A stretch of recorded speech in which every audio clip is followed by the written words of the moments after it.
Today I'm with Mr. Joe Laurie, who is the Senior Communications and Spokesperson as well for the International Organization for Migration, or IOM. Thanks for joining us. Thank you very much.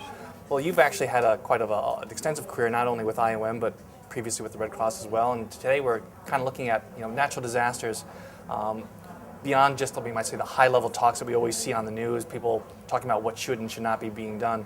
You've actually been there on the ground looking at a couple of the most recent ones. Can you give us some of your experiences, or what was your first impression when you arrived?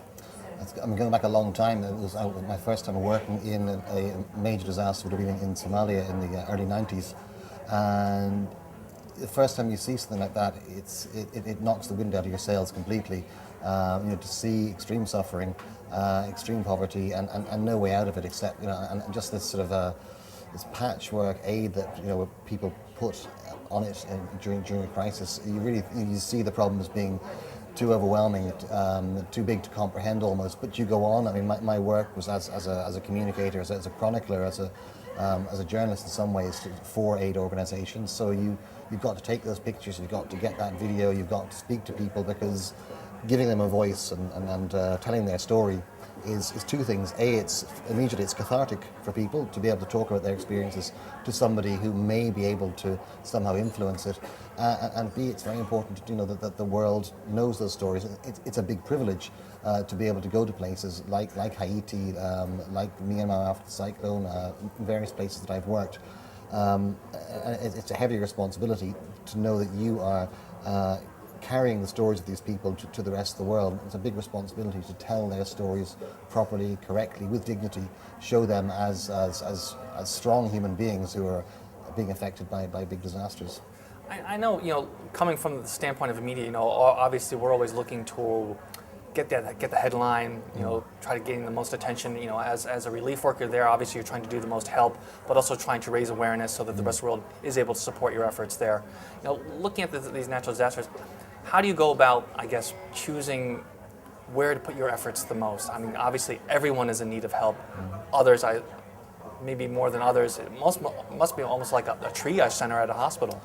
Triage is the exact right word to use. And I remember coming across that word the first time in a report when I was working behind the desk in Geneva, coming across the word triage and asking somebody who had a lot of experience working in Central Asia, where there'd been an earthquake. I said, what's this triage? And he explained to me the concept. It's like in a hospital.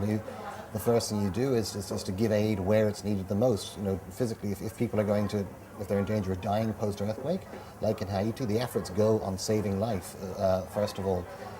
But then, very quickly, and in fact, nowadays we're building early recovery into disaster response mechanisms. So day one, when the earthquake or the flood or whatever it might be, the cyclone hits, you're thinking already, how is this going to look 1 year, 3 years, 5 years time? How are people going to go back to their jobs? How are you going to make communities, how are they going to spring back? The buzzword that's being used all the time is catalyzing resilience, which is a phrase I'm not very comfortable with, but it's the jargon that we use, and it means really helping people to spring back, to bounce back to where they were and develop further as quickly as they possibly can post-disaster. You actually make a very good point. Just from our own experience here within Thailand with the flooding, and also affected to Myanmar as well. Obviously, at the onset, there was a huge outpouring of help and support from the international community, and also within the respective countries as well. But there's that point where it's no longer in the news, we might say, or you're kind of over that crest. What types of things do you do after that point? Well, what the AIDF is about really is ensuring that the recovery continues, the private sector, the corporate sector is involved, and government, of course, as well, crucially, is involved in that long-term recovery. And we also have to pare down our efforts as the funds stop coming in, as the crisis stabilizes. Then it's very important to have some sort of exit strategy, to say not to keep a hold of a disaster for a long time, not to call it a disaster for a long time, but to give the means to recover, not just back to the communities, but to involve communities from the word go. That's why we have these multi-billion-dollar organizations in the United Nations, in my organization IOM, in the Red Cross, and so on and so on. What's most important is the small community organizations who are there before, during, and after disasters, that we work with them closely, so we understand what's needed, we understand what's culturally appropriate, and we understand, you know, when to back off, when the crisis is over, and to support local communities to get back to normal. I know one criticism that always seems to pop up, and it was just recently with Sandy in the U.S., the fact that, you know, people are talking about, well, all this aid is coming in, all this help is being done, but then there's people who are saying, I haven't seen anything, I haven't done anything, and no matter where you are in the world, it seems to come across that. Looking from both sides of the equation, from someone who's been there on site per se, and then looking at the more of the administrative level, how do you make sure that your efforts that are being planned, that are being, you know, implemented, actually do make it down to the actual person at the end? Yeah, that's a good point. That's really changing as we speak. With thanks to social media, people can now get the aid they need much faster than before, and they can talk directly to the people who are supposed to be supplying them with what they need. In Haiti, the first thing to come back on, pretty much hours after disaster, was the cell phone network. We were able to use, the aid organizations were able to use cell phones to give money to people, to send messages to people, to select even areas where we thought aid was needed, to ask questions, what do you need? And they were able to respond back. Giving people free text messaging helps them to actually shape the type of response they want to see. So it's no longer a sort of patronistic, patriarchal way of doing aid. It's actually, we can now, you know, through new technology, as long as it's working, which it seems to, because the infrastructure doesn't break down the same way as telegraph wires break down, signals can be got up again quickly. You know, we can talk directly to people. You can send a text message from a refugee camp, from a damaged building. You can, you know, if there's a chance to get online, you can do it much more quickly than before. So we make sure that we're tapping into that. We're training local organizations, we're training ourselves how to use this technological revolution better to serve damaged communities. Well, with this availability of information, I know for myself, whenever I see something on the TV or in the paper or know about an event that's happened, I think to myself, you know, Ben, that's really bad. What can I do about it as an individual? You know, to the people who are watching the show, they may or may not, you know, be working with companies who may be able to help from a corporate level. But as individual people, how can we help? Many things you can do, and again, technology is giving people a whole new area where they can help. The phrase digital volunteer is being used a lot now. Post Haiti, people were translating tweets in Creole and passing them out to the rest of the world in English. So people who were sitting in Haitian communities in New York or in LA or in Miami were able to sit down in their living rooms and translate what was going on very quickly, so the rest of the world could know what was going on. So that's one thing that people can do. They can get involved without ever leaving their couches. They can be part of the disaster response without contributing money, without going overseas and you know, giving up their time, their jobs, and so on. So a lot of people can do with this whole new information age that's breaking over us. That's an excellent point. I know there's an old saying that says no single drop of water ever thinks it's responsible for the flood, and I guess it does it for the positive side. If we all as individuals can contribute, then the net outcome is something which can overcome any obstacle. Looking at, let's say, towards the future, obviously disasters are not something that we want to happen, but they will happen in the future. From your experience, from your personal experience, and looking at how it affects people, whether it's a flood, whether it's an earthquake, what are some of the basic things that we can do to help prepare ourselves? I mean, obviously there's the food and the shelter, but even things as how can we mentally prepare ourselves? Yeah, there was some very good work done by some Thai social media geeks, for want of a better word, at the time of the floods. And if people can go on YouTube and look up the blue whale videos, there's some of the stuff that was done there, you know it.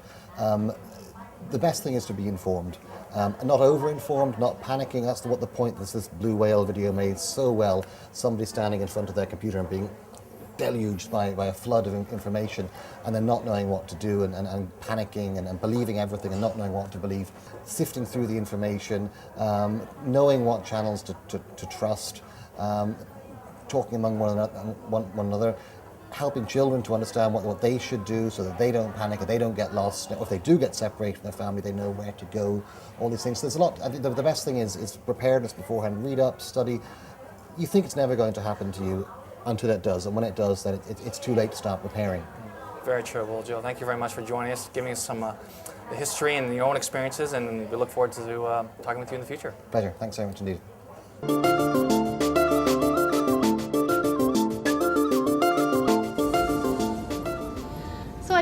this is Taiway and I'm Bon Jacobson. Before we begin, let me ask you, how are you? It is funny actually if you greet a Thai person by saying, hello, how are you? The answer that you most likely get is an automatic, I'm fine, thank you, and you. This is actually almost an inside joke among Thai students because that's what we learn at school. And you may wonder, why am I telling you this? Because today we're going to learn the Thai way of saying how are you that nobody teaches at school. If you live in Thailand, then you must know by now that we are proud of our food and will love to eat, whether it be fine dining Thai cuisine or the classic favorite omelette on rice. And this pride is on a national level because when Thais greet one another, we refer to food. กินข้าวหรือยัง or have you eaten yet is one of the most common phrases following สวัสดี It is a precursor to other small talk because the person who asks isn't waiting for an answer. สวัสดี have you eaten yet? I'm fine, thank you, and you? However, if you're visiting a friend's house, have you eaten yet is one of the first things that a senior member of a family will ask you as soon as you enter the house. It is both a greeting and an invitation to stay for a meal.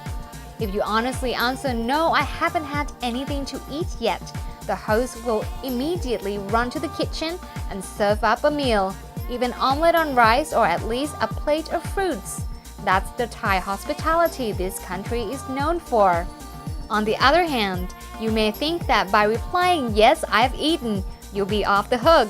Well, think again. Most of the time, the host will still serve you something to eat. There's no right or wrong in refusing to eat. You might be truly full, but putting a little bit in your mouth is the nicest thing to do. And don't forget to compliment your host for the tasty food. Being polite is universal. Another typical Thai greeting is ไปไหนมา or where have you been? Again, this is a question that requires no answer, or else the briefest response is around here. Two Thais passing each other on the street and they both ask ไปไหนมา as they walk past each other, neither expecting a response, but sometimes yes, they're waiting to hear where you've been. Seize out the situation and circumstances. Are they asking it in passing or are they asking it and waiting for an answer? If you can work it out, you're starting to think like a Thai. Bravo! Now we know we're not perfect, but we never let our guests go hungry. Until next time, ไปไหนมา สวัสดีค่ะ